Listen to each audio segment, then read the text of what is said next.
Good morning, everybody. Thank you very much for making time to be here. Really quick introduction. Many of you I may have met before. Some of you I may have met on the bus on the way up to Thames Valley Park this morning. By way of introduction, I'm Richard Wills, and my role at Microsoft in the UK is as the Partner Incentives Lead. And what that really means is that it's my job to try and drive partner awareness, partner education and readiness and understanding of our incentive programs. And ultimately, the goal is that we help you as partners access as much of that investment and as much of those incentives as possible. So I'm going to take a bit of time today to cover off a couple of pieces. I'm going to move away from that area in case the noise is slightly better. And as I go through, we've got a little bit more time than I would normally have. So if there are some questions, really key questions, please do ask them or put your hand up as we go along, because I want to make sure that when we come out of this session, people feel like they've had all of those answers kind of addressed. One of the sort of key challenges with incentives is that it is complex at times. And when I say that, not necessarily in terms of the programs themselves, but sometimes the operational side of how they are landed and what we're asking you to do as partners. And so another key part is making sure that whether it's a tough ask or whether it may be, you're really, really clear as we come out of today on what it is that you need to do to make sure you can access these programs and, as I say, optimize the funding that you can achieve through them. So I'm going to talk about three key points, and I guess for anyone that perhaps was here for an event on Friday, please pretend you didn't hear what I said on Friday and that you didn't see the slides because I've shamelessly copied them. But there are three key themes to hear. The first one, and I think this is something that's probably grown over the last 3 to 4 years or so, is that historically we found partners would very much use incentives as part of a profitability play or as part of pricing for specific deals, or ultimately they would just see this as something that possibly sat on the bottom line and helped to sustain profitability. And as we move forward, we're increasingly seeing that we shouldn't look at incentives that way, and the guidance is really to look at that as an extra investment in your business. And whether that means that you sit there and think about how you turn those incentives into sales propositions for your internal sellers or an internal compensation, whether you think about it from a marketing perspective, whether you think about it from all sorts of different practice development or recruitment, I would encourage everyone to think really, really long and hard about what you do with this money and how you ensure that it gets used for the purpose intended, and how you think moving forward about what you anticipate you will earn and be able to use, rather than simply thinking retrospectively about what did I just get? Did that make sense with what I was intending to get? Sorry, I wonder whether there is a question there. No? Sorry. Okay, so that's the first thing I would say. It's our intention to create a programmatic investment, and that's why we have criteria around which partners are eligible for the programs, but it's trying to identify the right valued partners and make sure that we ensure the investment goes into those partners to drive our aligned business goals. The second part, and I've already kind of probably referred to this a little bit, is that all of our incentives require some level of operationalization. It's unfortunately just one of those taxes that are required. And as I said, because of the breadth of programs we have across different licensing motions, across different solution areas, there is a point which, in order to optimize and ensure you're getting the most of that investment, you do need to think about how you approach that. And so it's difficult for me to sit and say, by the way, if you don't have someone already, I would advise you to have an operational person who's focused purely on these programs.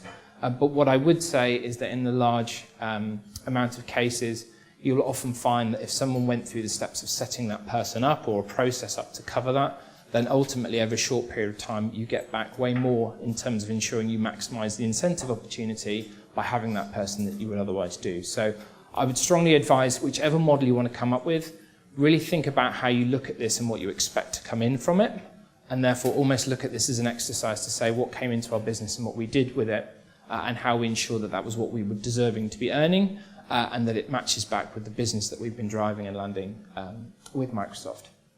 And then the final part to say is that I have also, in my time in role, seen a clear path and improvement in terms of the way that we set up those incentive programs, and that they really tend to now reflect what are our business objectives and goals, what we're asking you as partners to kind of join with us in an aligned way to go to our combined customers, and really thinking about what is that premium product or what is that particular licensing motion, and driving things in the right direction. So that differentiation that we're seeing, either based on customer acquisition or based on premium solutions and SKUs, should really align to what our clear messaging is. And so from a partner standpoint, it's a really case of saying, do I understand this enough? And do I have the processes in place to make sure that when I'm going into any customer opportunity, I know what the incentives opportunity is, and I can use that as smartly as possible to drive my business. So those are the sort of three key things I would suggest thinking about, and really going away with a clear plan. And by doing that, that will enable you to optimize the opportunity. So what I'm going to do now is just talk through what is essentially our kind of 4 different routes to market in terms of incentive programs. I'm going to try and talk at this at a summary level. I don't want to go too detailed on it, but I know people will have specific questions that come out of it. But try and land what we're trying to achieve with this, and try and get through the complexity of why we have all these different things, but ultimately where we're trying to head to with all those programs at the same time. And so the first thing I'd say is that if you are a partner who is helping to drive the pre-sales around an enterprise agreement opportunity with a customer, so there is an LSP involved in that, and they are the partner that is doing the transactional part of it, but you are the one that's really driving the customer conversation. We have a program called OSA, Online Service Advisor, and that program is intended to reward you as the partner for driving that conversation and putting that effort in with the customer to drive the Dynamics 365 sale. It's a rich program in terms of the rewards available, and the rewards that we saw in our FY19 period that ended in June are the same ones that we continue to pay, because we see a big investment in that Dynamics 365 space, and we still have a lot of work to do there to drive the market opportunity and our growth.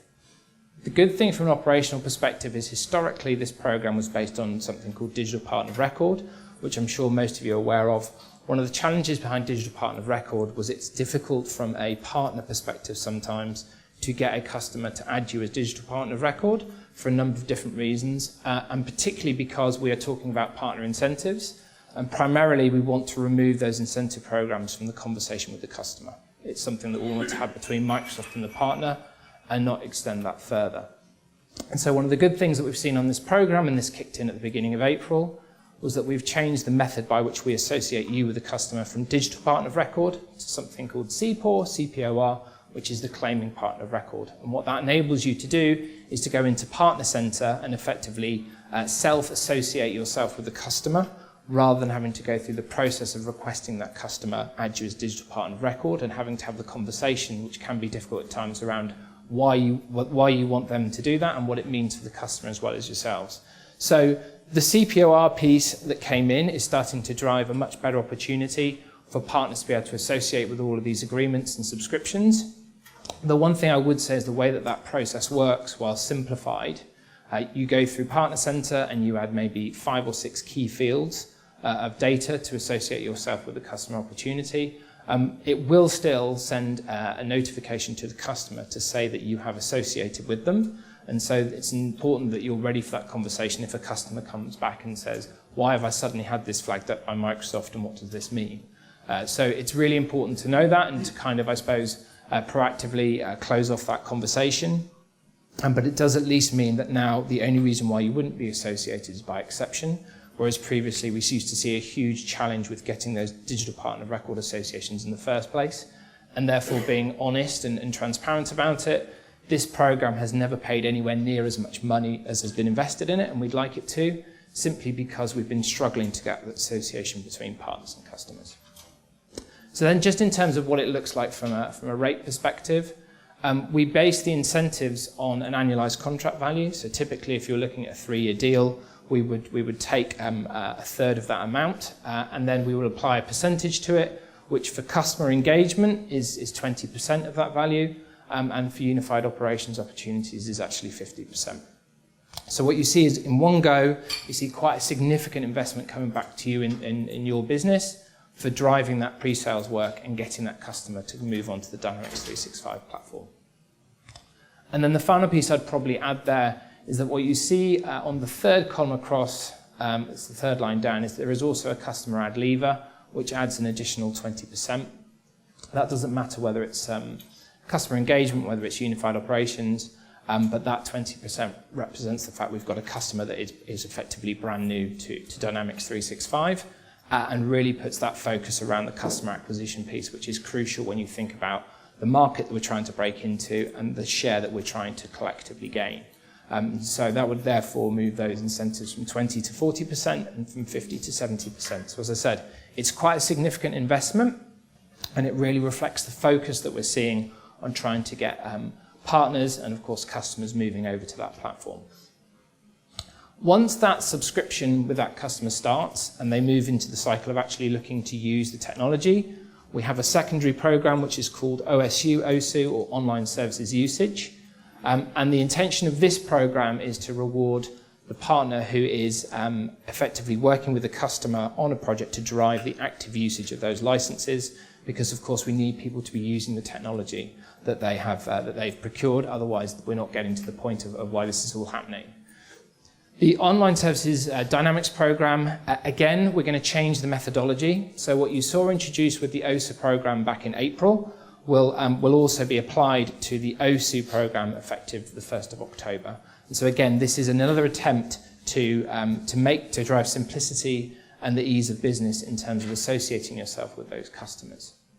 And so again, it will be a very similar process where you're going into Partner Center, you're completing a number of drop-downs and fields and adding that information, and that associates you with the customer, enables you to start earning. Now, the one thing I would say is that the OSU Dynamics program is slightly complex in terms of the way that we pay those incentives. So effectively what happens is the systems look on a monthly basis and they will say, how many active users do you have of specific licenses? They will associate a value to that license based on a rate card.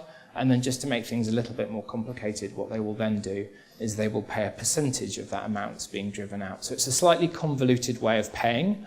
And what has typically happened historically is we find partners get lots of very, very small amounts of payment on a monthly basis. And in the nicest way, it doesn't become as meaningful for them as, for example, the OSA program, where you see one big payment in one go. So there is an intention through the course of this fiscal year in the next 12 months to effectively change the methodology for this program. And what we will look to do at that point is actually reward at 2 milestones, potentially around 15% of active usage for the agreement, and then at 40% of active usage for that agreement. And what that will enable you to do is earn 2 big chunkier amounts at those points, but it will help you drive towards those milestones. And what you will also know from an incentives perspective is effectively you've earned all the money you can in relation to that customer, and then you can effectively move on from it, as I say, rather than going through this process of very, very small monthly payments, which don't tend to add up in those amounts and don't have the same impact or drive the same behaviour and motivate it. So please do look out for those changes.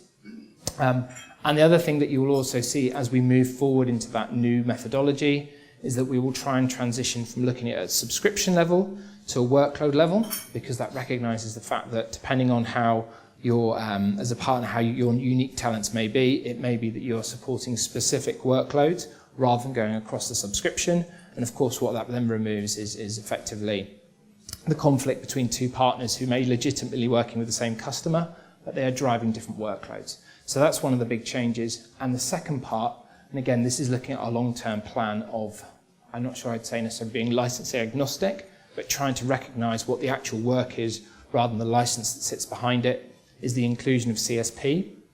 And so being able to use this program, which historically is based on the enterprise agreement, to pay for CSP opportunities as well as for enterprise. So again, there's a couple of changes that we anticipate will come during the fiscal year. It will add some complexity in terms of getting your heads around what you need to do, but ultimately the goal and the focus is to drive for that clarity and to really help partners be able to access the programs themselves. And then I think the final thing I'd say about those two initial programs is that from an operational standpoint, what you will see on the 1st of October is they're effectively pulled into one incentive program called the Dynamics Advisory Program, and there you'll see OSU and you'll also see OSA sat in the same place.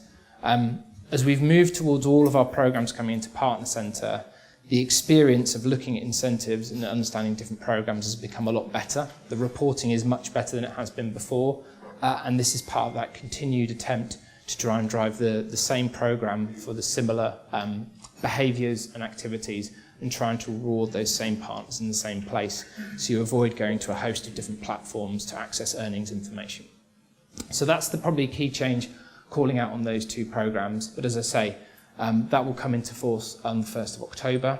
The good news is that as a partner on these programs, you don't have to do anything to transition from one to the other. So if you were already onboarded and signed up to the OSA program and the OSU program, you won't need to re-onboard. You will automatically be effectively flowed and pushed through into that new Dynamics Advisory program, where you'll see both those things in the same place. So there is no operational burden. And the other key thing probably to point out is that from the OSU perspective, where in the past you had been digital partner of record, you will continue to earn on those agreements as the digital partner of record going forward if they're already set up.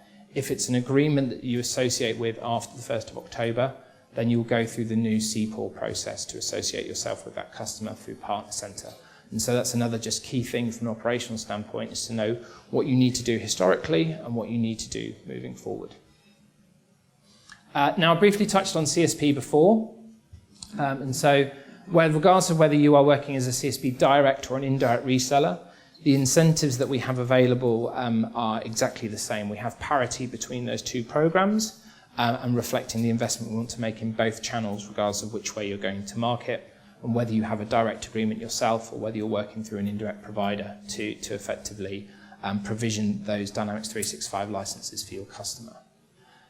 Small changes year on year. We've seen as much consistency as possible on the CSP programs. But obviously what we've seen over a period of time is we've seen migration from other licensing motions where maybe we've paid less incentives before. And because we're paying under a subscription model, so we now pay on everything on a monthly basis, we've seen a huge increase in investments that's going into the CSP programs to drive that partner behavior and invest back in their businesses. And so we will see a small decrease in rates effective the 1st of October, but this doesn't necessarily represent a reduction in the investment or the importance of this channel. It just represents the huge amount of growth we've seen across CSP and our ability to sustain the rates that we've been paying. So effective 1st of October, what you'll see is that the 8% we paid across all products under those CSP indirect and direct programs will reduce to 6%, so that come down by 2%. What I would say is that from a Business Central perspective, what you'll actually see is the incentives going up because we have a global accelerator that adds on to those amounts, so it's incremental to it. That was 2% for our FY19 period and currently stands in our Q1 period up to the end of September. But on the 1st of October, that will actually increase to 5%. So for Business Central in isolation, actually what you'll see is that the rates go from 10% to 11%. So again, thinking about the differentiation from a product perspective, you can see the increased investment there. And then the second key change on that CSP program is that we will also introduce a customer Add Accelerator for any customers where we see those CSP billings exceeding $1,000 per month.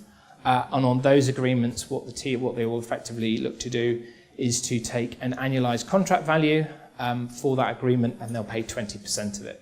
So what you see is actually a consistency between that CSP program, even potentially an SMB level, and the OSA program, which typically goes at the enterprise and the mid-market level when customers are transacting through the enterprise agreement. It's trying to bring the same kind of rationale and the same principles to the incentive programs, but also drive some simplification for partners as well. And then just to close off, for the purpose of completeness, and I'm appreciating the fact this isn't from a cloud perspective, but also some of you will be aware of the CSA program and probably historically have earned under this program. So the CSA program, the Certified Software Advisor program, effectively rewards for the on-premise Dynamics business rather than on the Dynamics 365 cloud business. We've seen a consistent small reduction in the rates for there, and you will see the same things coming into effect on the 1st of October as we continue to shift that investment from on-premise towards cloud, which of course makes sense in terms of our priorities and goals and where we're trying to drive that business. And therefore, whether it's CRM, AX or SA renewals, what you'll see is some small reductions of 4% and 5% as we move into that 1st of October period. So in a sense, what I've tried to do there is I guess simplify, but show in one slide at one point, if you're thinking about any transaction or any support or service that you're going to provide to a customer relating to Dynamics, hopefully it will be covered by this single slide, and it will give you a clear and simplified sense of what you can expect from an incentives perspective for effectively rewarding and motivating you to drive and to do that behaviour and to work with that customer. What I've got left here is just a couple of slides that go into a slightly lower level of detail. I'm always cautious of not going too detailed on this, but I'm just going to talk through it to make sure it makes sense and it's consistent with that one-page slide. So the Dynamics Advisory Incentive, as I said, effectively takes the 3 programs, the OSA, the OSU, but it also includes CSA, and it moves them into one place and one program and one guide within Partner Center and within all of the information and collateral we have through MPN. So the great thing is, regardless of whether it is on-premise or it is cloud, whether it's the pre-sales effort or whether it's the ongoing support to drive the active usage of the licenses, you'll be able to see all the information in one place, you'll be able to see all of the earnings in one place, and you'll also be able to see all the terms and conditions in one guide. And so again, it's just an attempt. It's not new necessarily, but it's an attempt to drive clarity, simplification, and pull everything together into one place. So that's what will happen. And I guess in a sense, this will be a little bit behind the scenes. But if you go into Partner Center in October, and suddenly where you're expecting to see OSA before, you see something saying Dynamics Advisory Incentive, please don't be afraid. That's just a shift from the old programs moving into one. And you would just click into that one program to get all of that information. But the actual information itself will remain consistent. And you can see there that you essentially, just through that timeline, you see the 3 programs moving into one. I've touched on CSA already. I've included this slide purely because if we come out of this meeting and you've got these as a reference point, it will give you that extra level of detail. But what you'll see in the bottom right-hand side is a table there of the applicable products and the rates that we pay, and that should be consistent with the slide I just shared, but it just goes into that extra level of detail, and importantly, it also gives a sense of what the eligibility requirements are for these programs. The worst thing is to find a partner who is really invested in the incentive program, they understand what it means, they understand how they maximize their earnings, but they have a challenge around the eligibility, and they have one of those really frustrating conversations with our support teams where we say, sorry, you're not eligible for this program, so thanks very much for doing that great work, but we're not going to pay you. So I think one of the key things for anyone is making sure at any point in time, do we have that eligibility? And specifically when it comes to competency, making sure you don't go through one of those rounds where you lose your competency because you haven't renewed or paid the fee that's required on an annual basis, and you suddenly find yourself outside of eligibility and missing out on payments that you would otherwise have earned. And then potentially having to go through a really painful exception process to try and get that money back, or indeed not getting it at all. So please do think about that eligibility piece and make sure that all the things you need to do, all those boxes you need to tick, are in place at the right time to enable you to access all of the incentives. On the OSA side, again, there's some eligibility requirements, and the key thing I call out here is just around the certifications and making sure that whilst we've reduced the number and simplify what that certification piece is, that you absolutely at any point in time have the right number of employees with those certifications to again ensure that you have eligibility for the program. That's probably the key part to point out. But what you will also see on the bottom right hand side again is you'll see the breakdown of those percentages and fees. You see the 20% on sell new at the top, or the 50%, and then at the bottom, at the very bottom of that table, you'll also see that customer Add Accelerator for 20% around Dynamics as well. So again, think about certifications and eligibility, but think about this as a really, really good opportunity. And as I said, one of the great things about the OSA incentive is that as you work with bigger and bigger customers, you can see a really, really significant impact and investment in you as a partner based on one big deal, which you won't necessarily see through some of those other programs where you do get the rewards, but you get them on that ongoing month-by-month basis. And then finally, from the OSA Dynamics program, so as I said, key changes here in terms of operations, the fact that this will move from digital partner of record to claiming partner record on the 1st of October, but as I said, there is no action for you in the sense as a partner, because if you were already on this program, you will automatically be enrolled in the new program. The CSP inclusion is something that's being worked on. We go to a workload level, and I think that will really open things up and avoid some of the confusion around having to completely understand how a customer is actually transacting, what the licensing motion looks like. But also being aware that if you have existing subscriptions that are digital partner of record, you do not need to go in and effectively make retrospective claims for those subscriptions. They will carry through. But if you do have new subscriptions and customers you're working with, you will need to use that claiming partner of record process in order to make sure you're associated with them and earn the incentives.